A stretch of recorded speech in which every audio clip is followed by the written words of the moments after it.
समय इस तरह का आपने योजना नहीं किया। ये फंडा सोचा कि 2014 से 2019 जो बीजेपी को रघुवर दास को जो बहुमत मिला था उससे कुछ नहीं कर पाया, उसका रिएक्शन में ये हेमंत सोरेन को जनादेश मिला था। सिद्धांत नीति नेतृत्व के चलते जेएमएम को सरकार बनाने के लिए नहीं मिला था 2019 में भी। अब जब 2019 से 2024 तक उन्होंने कोई वादा किया था 5 लाख नौकरी देंगे, वादा किए थे मामला 1932 का खतियान में स्थानीय नीति बनेगा, सारे वादे मुकर गए। एक ही उनका उपाय रहा कि मैया योजना स्कीम चालू कर दिया रातों रात, और वोट के एक दिन पहले उसका अकाउंट में 3 किस्त का पैसा आ जाने से लोग लालच में आ गया। केवल मुद्रा की राजनीति करते हैं, मुद्दा नहीं है।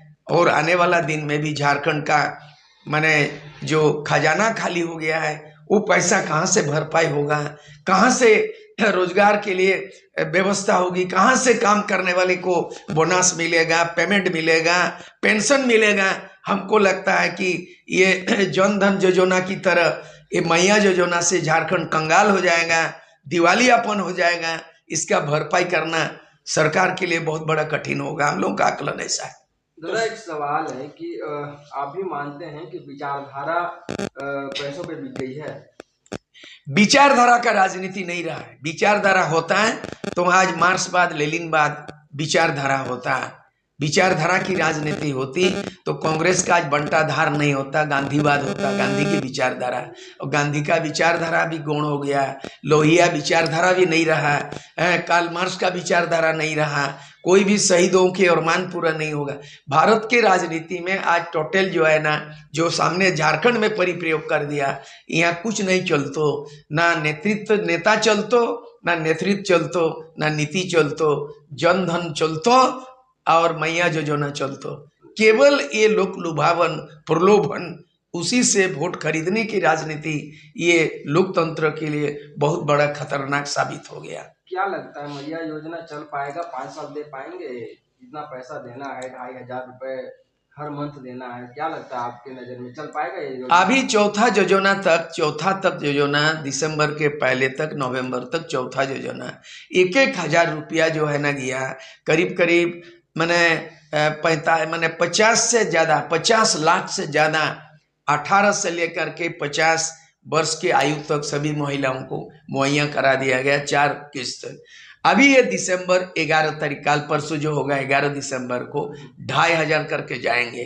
तो 2,500 करके अगर मान लीजिए 60 लाख महिलाओं को अगर पैसा इसी में चला जाएगा, तो बाकी तो लोगों को पेमेंट देना है, टीचर का पेमेंट, डॉक्टर का पेमेंट, नर्स का पेमेंट, टोटल जितना है कर्मचारियों का पेमेंट, उसको बोनस देना है, उसका महंगाई भत्ता देना है, विकास योजना करना है। मेरे हिसाब से हम लोगों ने आकलन किया है, झारखंड का बजट 2019 देखा जाए तो 1,20,000 करोड़ है सालाना।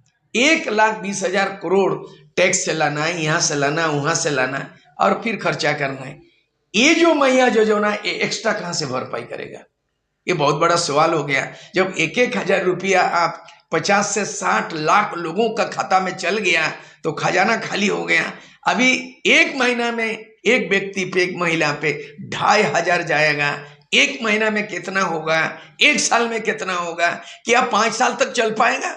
अगर चल पाएगा तो खजाना कहां से आएगा और बजट कितना का होगा और बाकी झारखंड का क्या होगा? ये तो लुटवा दिया, खजाना खाली करवा दिया। इनका कहना है कि हमारा 1,35,000 करोड़ तक केंद्र को बकाया है, ऊपर दे दे मेरा, वैसे ही दे देंगे। 1,35,000 करोड़ 36,000 करोड़ जनधन नहीं है, वो मैया योजना पैसा का नहीं है, वो रॉयल्टी है, कोयला का है, आयरन का है। आपका टैक्स का मामला बनता है, वो बनता है, आप लीजिए, लेकिन वो पैसा से आपको यूनिवर्सिटी बनाना है, आपको स्कूल बनाना है, आपको हॉस्पिटल बनाना है, हॉस्पिटल में डॉक्टर नर्स स्टाफ को पेमेंट करना है और तमाम नया चीज संरचना को डेवलप करना है, रोड बनाना है, पुलिया बनाना है, कैनेल बनाना है। तो केवल आप जनधन की तरह आप ये पैसा लुटवा दीजिएगा? आप वो पैसा लाके क्या कीजिएगा? आप तो खाका बनाइए, जरूर मिलेगा। अगर झारखंड सरकार का 1,36,000 करोड़ का मामला बनता है तो जरूर बनेगा, लेकिन केवल उसी पे आपको डिपेंड होना होगा। आपको इनकम जनरेट करना पड़ेगा, आपको पैसा बजट संग्रह करना पड़ेगा, जहां से कितना कहां से लाते हैं, कैसे खर्च होगा, यही बजट का नमूना है। इस बार का बजट पता चल जाएगा कि कितना का बजट होता है और आप मैया योजना को 1 साल की या 5 साल कैसे दीजिएगा। इस तरह का आपके लिए बहुत बड़ी चुनौती है और झारखंड पीपुल्स पार्टी इस मुद्दों को हम जन जन तक पहुंचाएंगे, क्योंकि झारखंड का सवाल है, जनहित राजहित में इसको हम इग्नोर नहीं कर सकते हैं। कई दिग्गज इंडिया गठबंधन एनडीए गठबंधन के इस बार बिखर गए, क्या कहिएगा, चुनाव हार गए। आंसू तक मतलब आंसू का हाल तो दिख ही रहे। नहीं, हमको लगता है इसका कारण हमको कहीं ना कहीं ये पहला भारतीय जनता पार्टी का हम लोगों ने आकलन, हम लोग हारे हैं, हम भी समीक्षा कर रहे हैं, लेकिन हमसे बड़ा पार्टी जो है ना, बड़ा पार्टी जो है भारतीय जनता पार्टी गठबंधन है, उसका हमको लगता है कि उनका जो मैंने क्या बोलते हैं, लोकल और वोकल, लोकल मतलब स्थानीय नेता का कमी होना, नीति का कमी होना। सामने में मुख्यमंत्री कौन होगा बीजेपी का, ये बाबूलाल मरांडी मान लीजिए अगर प्रदेश अध्यक्ष है, उनके नेतृत्व में चुनाव लड़ा गया, ऐसा जनता के सामने मैसेज नहीं आया। ये तमाम व्यवस्था कर दिया, असम से आने वाले प्रभारी वो प्ले किया, पर्दे के पीछे में जो है ना आपका ये रहा, बाबूलाल मरांडी रहा या और भी बाकी नेता लोग रहा।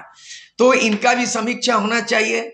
इसका समीक्षा इसलिए होना चाहिए कि 5 पूर्व मुख्यमंत्री यहाँ पे एक्टिव रहा चुनाव अभियान में। एक रहा बाबूलाल मरांडी, एक है अर्जुन मुंडा, फिर रहा आपका यहाँ का रघुवर दास, फिर यहाँ पे रहा चंपा सोरेन, मधु कोड़ा। 5 पूर्व मुख्यमंत्री बीजेपी का काम कर रहा था, फिर भी यह हाल है। 5 मुख्यमंत्री बाहर से चुनाव प्रचार में आया, उत्तर प्रदेश के जोगी समेत 5 मुख्यमंत्री आए, और तो और यहाँ पर प्रधानमंत्री पधारे, गृह मंत्री आए, और उसके बाद आसाम के चीफ मिनिस्टर यहाँ मोर्चा संभाला, और केंद्रीय मंत्री कृषि मंत्री यहाँ संभाला। इसके बावजूद भी बीजेपी का हारने का मतलब कि आदिवासी और मूलवासी भारतीय जनता पार्टी से उम्मीद आशा छोड़ चुका है, उसको नाकार चुका है। और 2019 में उनको 25 सीट मिली थी, इससे घट करके उनको 21 में ला दिया। आने वाला 2000 के 5 साल के बाद आने वाला जो होगी वो नहीं कहा जा सकता है कि अभी तक भाजपा जो है आदिवासी मूलवासी के मुद्दा सामने नहीं रहा, और आदिवासी मूलवासी में प्रखर रूप से कोई नेतृत्व का सामने फेस नहीं आया। हार का कारण भारतीय जनता पार्टी का ये हो सकता है। अंततः आपके जयराम महतो हाँ, बाजी मार लिए कम से कम, क्या कहिएगा? इसको तो बाजी मारना नहीं कहेंगे, क्योंकि 75 जगह में 75 उम्मीदवार खड़ा करके केवल 1 सीट में पा लेना और 1 सीट में जीत जाना, उससे तो बड़ा कामयाबी जिसको बाहरी बोलता था, जिसको भगाने की बात करता था आरजेडी, उनको 4 सीट हासिल हुई। जो आदमी को बिहार का पार्टी है वो तो झारखंड का पार्टी नहीं है, लेकिन अगर माटी के पार्टी को 1 सीट मिलेगा, किसको? जयराम को मिलेगा, और बाहरी को मिलेगा, बिहार का और बाहरी को मिलेगा, उनको 4 मिला। मतलब जिसको हम भगाने का बात कर रहे थे, अनगरल बोल रहे थे, भीतरी बाहरी की बात कर रहे थे, भेदभाव कर रहे थे, उनको ज्यादा मौका मिला, 4 मिला, और जो बोल रहे थे उनको 1 मिला। दूसरी बात है कि 75 को सीट में चुनाव लड़के आप भाजपा को बंटाधार कर दिया, सुदेश महतो को अस्तित्व में खत्म कर दिया। तो ये इस तरह से ना खाएंगे ना खाने देंगे, हम तो डूबेंगे सनम, हम तुमको भी ले डूबेंगे, ये फॉर्मूला हमको लगता है कैंची छाप पर लागू होता है। मतलब कैंची छाप ने बीजेपी को डुबाया, अभी मान रहा है एनडीए को। बिल्कुल, बीजेपी का हार के कारण का मतलब इस बार जयराम महतो वो मोबाइल को वो लड़का को दे दीजिए।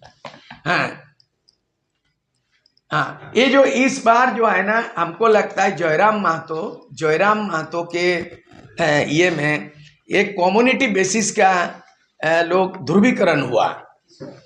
कम्युनिटी बेसिस का मतलब कुर्मी समाज को देखा गया इस बार 75 सीट में जो उम्मीदवार खड़ा किया, सारे कुर्मी महतो, जेएमएम को भी नहीं दिया। अच्छा। और बीजेपी तो सवाल नहीं है, हम लोग जो खड़े थे हम लोग को भी नहीं मिला। मतलब हम लोग 1-1 सीट पे देखा, एक गांव का कुर्मी वोट कहाँ गया तो कैंची छाप में चला गया, नहीं जीतेगा फिर भी दिया। मतलब जयराम महतो के नेतृत्व में कुर्मी समाज को पोलराइज किया, ध्रुवीकरण किया, और आने वाले दिन में खतरा है। यहाँ झारखंड मुक्ति मोर्चा का जन्म जो है, झारखंड आंदोलन जो है, आदिवासी मूलवासी मिला के हुआ है। झारखंड मुक्ति मोर्चा का फायदा माझी महतो लेके विनोद बिहारी महतो, शिबू सोरेन संथाल, विनोद बिहारी महतो दोनों मिला के हुआ था। लेकिन ये जो मैंने कैंची छाप का नेता जो जयराम महतो जो उभर कर सामने आया, विशेष जाति समुदाय को गोलबंद करने का काम किया, इसे आने वाला दिन में आदिवासी और मूलवासी में तफरका हो गया है, उसको पटाना बहुत मुश्किल है। दो चीज है, यहाँ ओवैसी सक्सेस नहीं हुआ। मुस्लिम झारखंड में 15% मुस्लिम आबादी है, लेकिन आज बीजेपी और कांग्रेस से जीता ओवैसी एक भी सीट नहीं जीता। ओवैसी जो है ना मुस्लिम कट्टरपंथी है और बिल्कुल मुस्लिम के ही बात करता है, लेकिन ओवैसी का एक भी खाता नहीं खोला और कांग्रेस ने खाता खोला, जेएमएम में मुस्लिम कैंडिडेट को जिताया। उसी तरह का केवल Muslim candidate, Muslim party, Muslim candidate जीत नहीं सकता। केवल Kurmi party, Kurmi leader, Kurmi vote, Mahto vote वो जीत नहीं सकता है। आने वाला दिन में ये चिंता का मंथन करने की जरूरत है आज के तारीख। मतलब आने वाला समय जयराम के लिए भारी पड़ सकता है? नहीं, बिल्कुल नहीं चलेगा।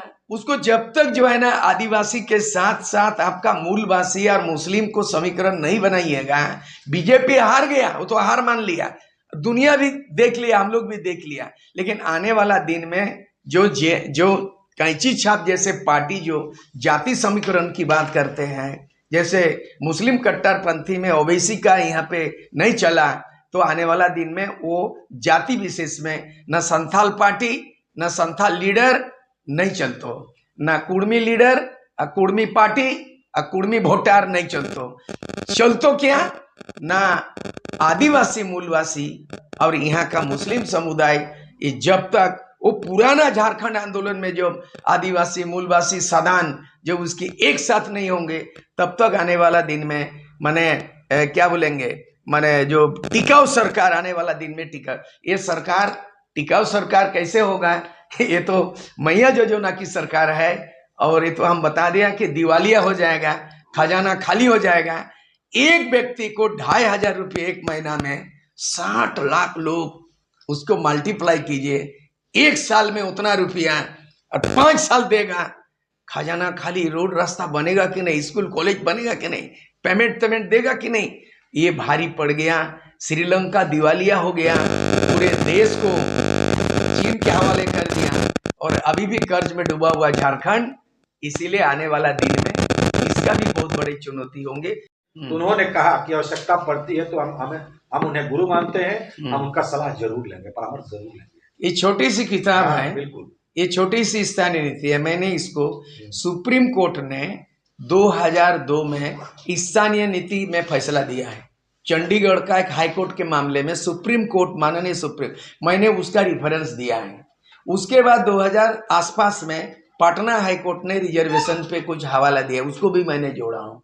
दूसरी बात, आंध्र प्रदेश में जो स्थानीय नीति बना है आर्टिकल 370D का, और पूरे भारत देश के अलग अलग राज्यों का स्थानीय नीति इसमें किया है। और मैंने माननीय हाईकोर्ट का 2002 में उन्होंने कहा है कि जिला के अंतिम सर्वे सेटलमेंट में जिन व्यक्ति का नाम उल्लेखित है उसी को जिला आधार में स्थानीय व्यक्ति माना जाएगा। हाईकोर्ट ने माना, लेकिन उन्होंने कहा है कि इसको जोड़ो, भाषा, संस्कृति, परंपरा, रीति रिवाज, स्थानीयता जोड़ो।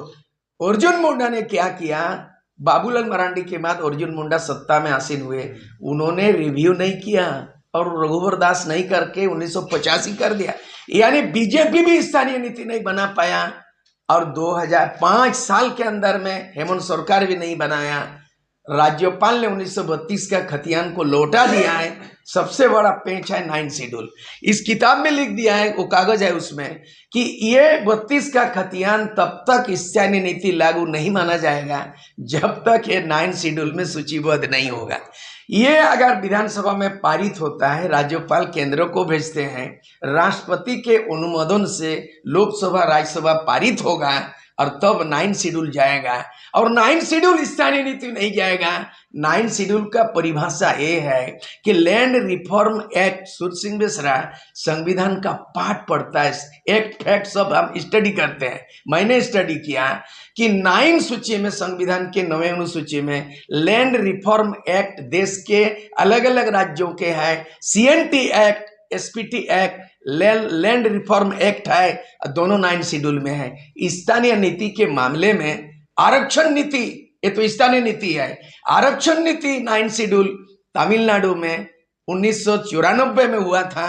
और क्योंकि वहाँ का ST SC OBC 80% से ज्यादा हो रहा था, इसीलिए एक्सेप्शनल उन्होंने अपवाद स्वरूप 69% आरक्षण को एक्सेप्ट करते हुए सुप्रीम कोर्ट ने कमेंट्स किया है कि अपवाद स्वरूप तमिलनाडु का मामला को 9 शेड्यूल में इंक्लूड किया जाता है, लेकिन बाकी लोगों को इसमें विचार नहीं होगा। तो ये तमिलनाडु का सुप्रीम कोर्ट ऑर्डर को पढ़ के हेमंत सोरेन, विगत हेमंत सोरेन उसको करना था, लेकिन ये मामला ऐसा हो जाएगा।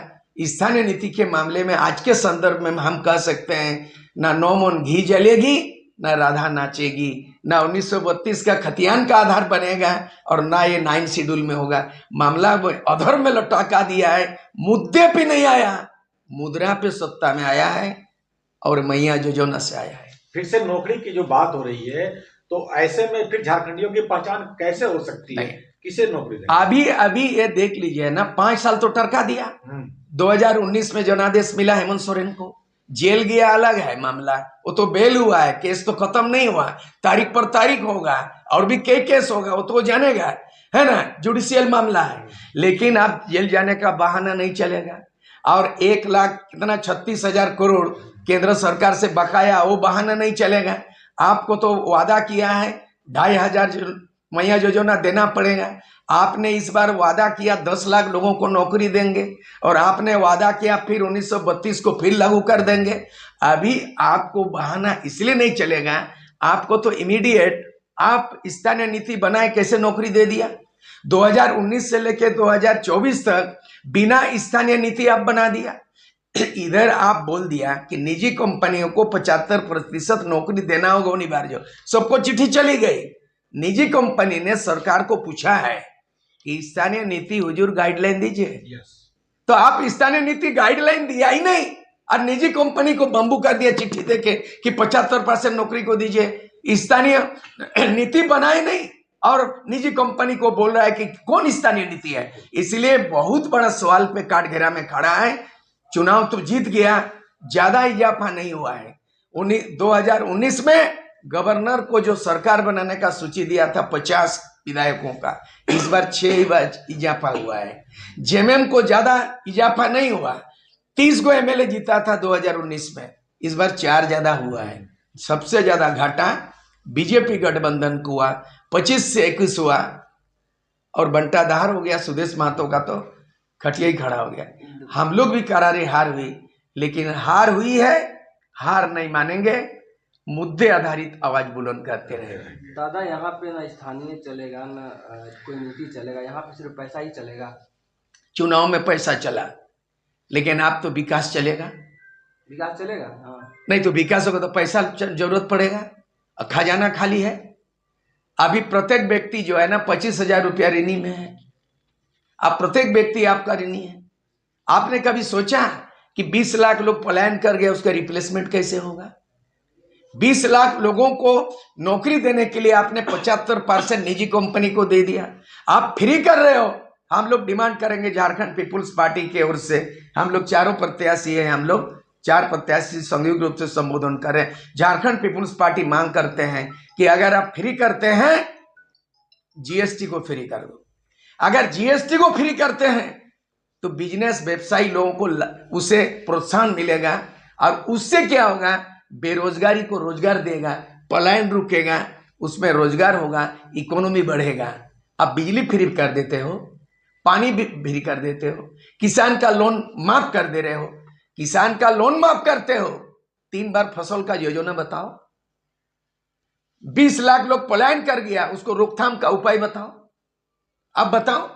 अभी माननीय हाईकोर्ट ने बोला है कि ग्राम सभा पेशा कानून 2 महीना के अंदर में लागू करो, यानी 5 साल जो चला वो सरकार नहीं चला, हाईकोर्ट चलाया।